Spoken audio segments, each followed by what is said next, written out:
I'm not sure if this is really mentioned in action game circles. I was honestly questioning it myself if I should make this video since I wasn't too sure if there's enough here. But I've covered Arkham Knight and Miles Morales, which are both action adventure open world games with power-ups that you unlock and upgrade through exploration and combat.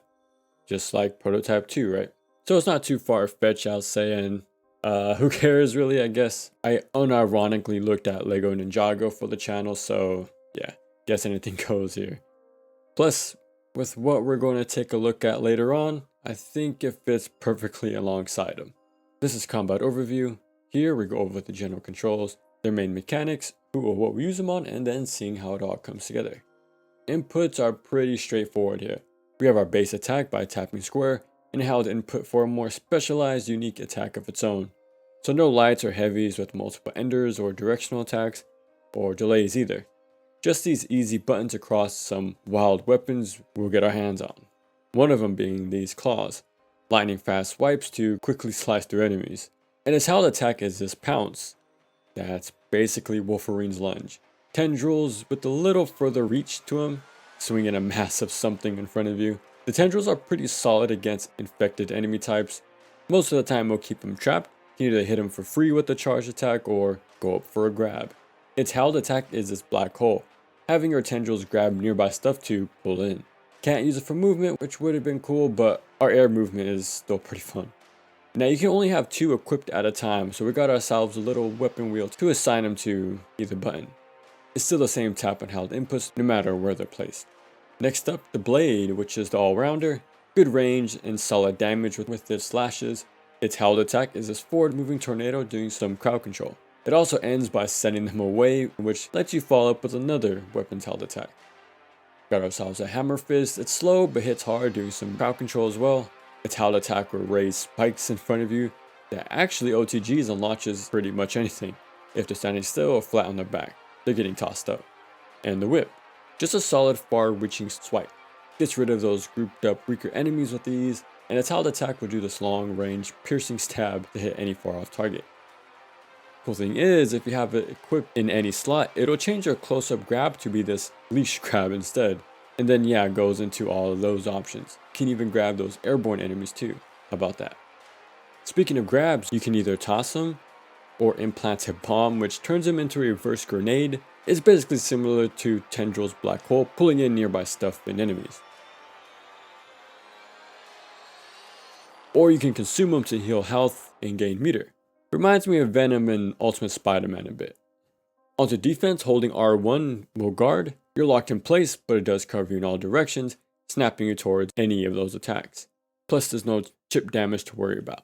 It's a pretty solid shield, but if you time it instead, you do this counter, usually stunning most enemies for a strong follow-up.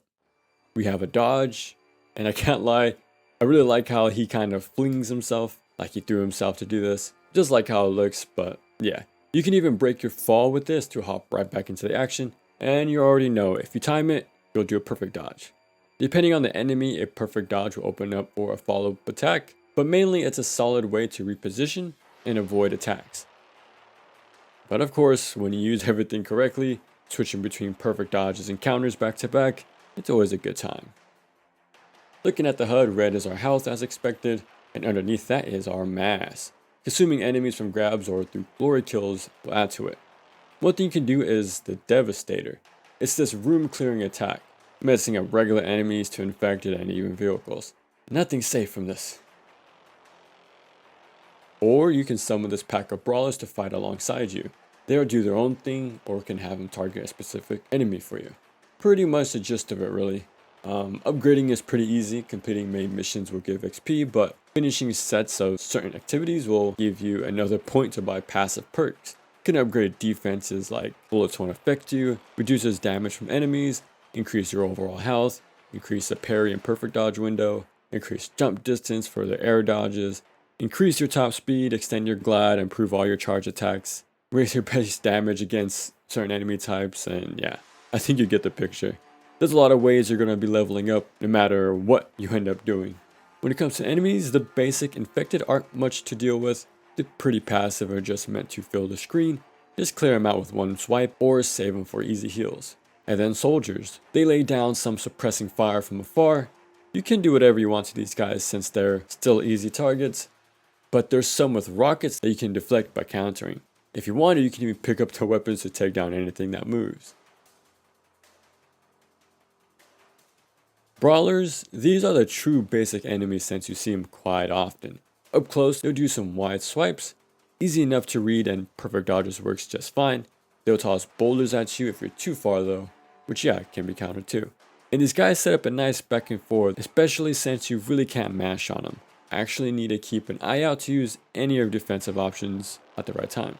For example, counters actually stuns them. You can either go for a delim, which it won't change their patterns too much, but does good damage. Or go for a fully charged attack, or go for a grab, which slams them on the floor. Which also lets you follow up with any held attack of your choice. The basic tendrils will actually lock them in place, again opens up the same options. But yeah, get a mix in counters, perfect dodges, and you can use a few of your weapons on them for fun little setups. Definitely a great enemy to take on. Before we go any further, I mentioned glory kills earlier. So as you tear enemies down, having them reach the last sliver of health, you can go up to them with a grab to finish them off. It has complete iframes and will even heal you. Not too bad, not too bad. Can even use our extended grab with our leash to get these on far off enemies.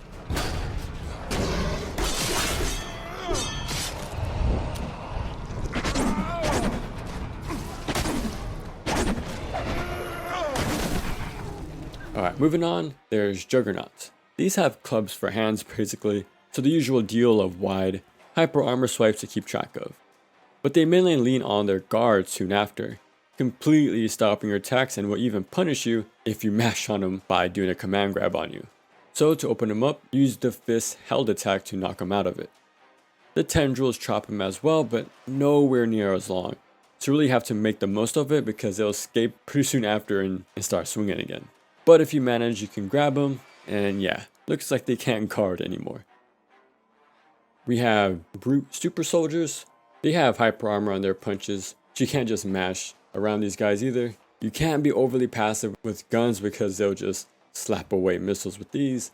They even punish your dodge attempts, and tendrils don't lock them down either.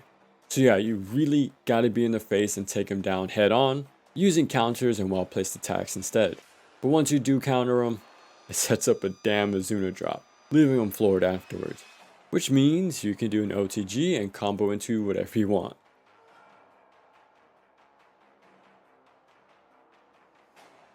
Elite evolved soldiers with blades of their own. When they ready up this overhead swing, shown by their glowing arms, this you want a perfect dodge because it'll leave them wide open for a powerful follow-up, which can be missed if you counter it. They even point at you before attacking or do this noticeable pullback before charging you. Great tells, and you can counter their attacks with ease, having them fly back. Thing is, if you're close enough, they'll get up with an attack of their own that you can counter. So yeah, this sets up an infinite on them because they just don't know when to stop attacking on wake up. Guess they're trying to go for a no mix up, but it's just not working out for them. There's also vehicles out there trying to take us down. A tank that you can grab, which gives you the option to hijack it for yourself, or tear off their mounted weapons to use against them, or just outright finish them on the spot once you get the upgrade. There's also helicopters. They'll fire missiles at you, but they can be deflected. You'll see this blinking laser, and once it's full, then it's time to counter. Or you can use the whip's held attack for massive damage. And you remember that hype set piece of taking down the helicopter in Wolverine? Well, it's something you can do in game here. Even grabbing in mid-air will have you zoom towards them. You can hijack it, shoot another one down, jump out of it, crash into another one, then glide to tear off their rockets to finish them off with their own weapons. Hell, can even dive kick towards helicopters. Let's hope the new Wolverine game lets you do this because he's had his own dive kick for quite a while.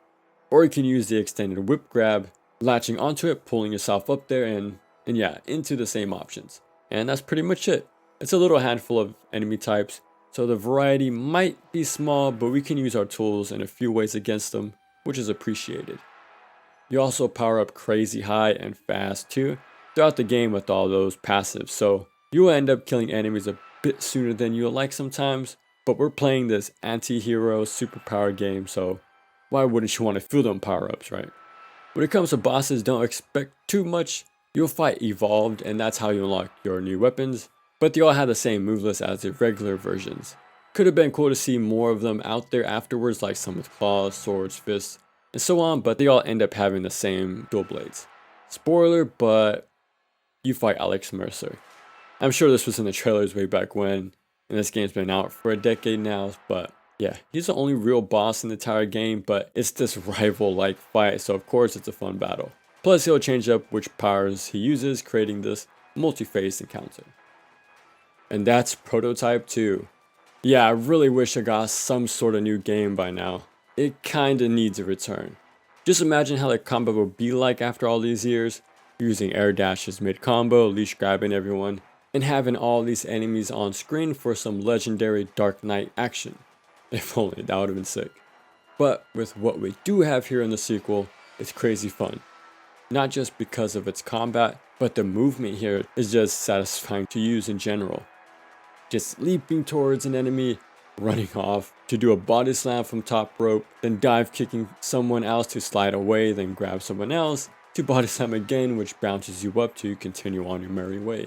Plus the game is always rewarding you for doing something too, so you're getting even more overpowered by the second. So for a fair action game challenge, I don't think you'll find that here, but that power fantasy is amazing to mess with.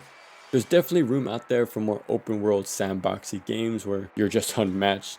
Hopefully Wolverine is exactly that, because I see a few connections. The claws, launch attack, dive kick, dropping on helicopters, counters leading into strong follow-ups, the glory kills, and some other stuff. Yeah, it sounds like basics for every action game, but come on, Heller even has his own hunter mode just like Wolverine. Yeah, I'm just hoping Insomniac's take is anything like Prototype 2, Hulk's Ultimate Destruction, and the 7th gen Wolverine game, just all mixed into one. We just have to wait and see, right? In the meantime, we just got Spider-Man 2, and you know I'm gonna cover that soon. But if you want even more superpower having fun, then Prototype 2 is an amazing pick. You can slash, slam, lunge, dive kick, surf, super jump, glide, wall run, air dash, shoot rockets, hijack helicopters, can toss cars at helicopters, get weird bio powers to mess with. The combat is real solid, but most importantly, the entire package as a whole is just pure video game fun. If you never played it back on the PS3, well, it still holds up today with its remaster, giving this hype, over-the-top, gory power fantasy of a game, playing as this unstoppable force, causing mayhem in Manhattan. And we're back. While making this video, I ended up finishing Prototype 1, instead of making a whole other one, since it'll be more or less the same stuff, kinda. There's some key differences I'm gonna quickly run through, but it's not super drastic like C2 Chaos and Origin, for example, where those two games kind of needed their own separate things. So real quick, yeah, one still holds up, no doubt about it. And there's things I really like here that 2 took out. Right off the bat, the first thing I noticed were the animations. They're way more expressive and varied, really stands out during the auto parkour stuff and when you reach angles or ledges. You'll just do way more fluid transitions. And when you stop on a wall, you do this neat slide to really sell that feedback of trying to stop on a dime. While Heller just doesn't do these, kind of just falls off. You also have way more control over your jumps.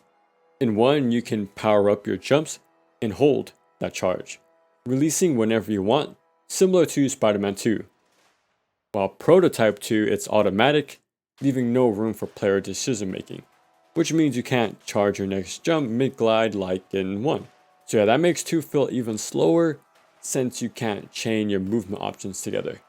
In general, your movement in 1 is leagues ahead, being way more responsive, and I swear Mercer's top speed is higher than Heller's too. Just comparing how fast a wall run makes this pretty obvious to me. And since the map is smaller in 1, it just makes the game's movement feel even more exhilarating. Also, the bosses feel like actual bosses here. They constantly have you on the move in these over-the-top battles, dodging projectiles, having to use vehicles, or toss nearby stuff at them. And for combat, Bare Fist have actual enders with trips, sendaways, and launchers. They even float for a second, letting you combo off of them. So you can tell there was a bit more involved unarmed combat system here. Thing is, I only used this when I was forced to, when the story had me lose all my powers. so you don't use them as much when you can just slice them in two. And it also doesn't work on most enemy types, which are the infected, so it's only left for a small handful of enemies. But you can actually charge every attack to get a powerful version of it. I do like 2's system where it'll lead into its own unique attack. To me, they're both great, so I can't really choose which one I like more, but again, 2 lets you have 2 weapons out at once, while 1 is just the one. And we don't have perfect dodges or counters here either. Instead, this body armor or shield to soak up a bit of damage, but gets shattered easily, especially since we fight large crowds and vehicles that hit pretty hard. But 1 lets you do air combos with juggles and body slams to bounce them up and loop. But again, it's only on those small section of enemies who will die even easier here than in 2. To me, your combat powers aren't fleshed out and just use the blade and that'll cover all your bases. While 2 had some nice setups with every weapon. And being able to have 2 out at once also helped with that. The perfect dodges and counters to set up stuns to hop out as well. And yeah, there's only 3 enemies in total I think in the first one. You can still hop from one helicopter to another, pull yourself up to them with a leash grab, and hey, you can even Blanco ball them down, which caught me off guard. So there's some stuff here, but 2 I just prefer this combat. When it comes to the art direction, it's kind of bland in 1, while 2 definitely found its own style. 1 gives you an insane amount of options, but sometimes they're not really needed. While the next game streamlines the whole experience, making it better overall with those improvements, but the little nuances of the first game had to get cut to do so. They both have their pros and cons, and to put it in broad strokes, so the first game has the most expansive movement between the 2, and the sequel has the most refined combat. There's more little bits and pieces to each game I prefer over the other, but they shine in their own way. Movement is way better in 1. At first I thought 2 was good when replaying these, but no, that's far from true. It's passable when compared to what 1 had, but 2 has the way better combat. It sucks that fists aren't as involved like in 1. Honestly, both games toss them to the side early on either way though, but 2 made sure that your other weapons can at least work with each other in a few cool ways.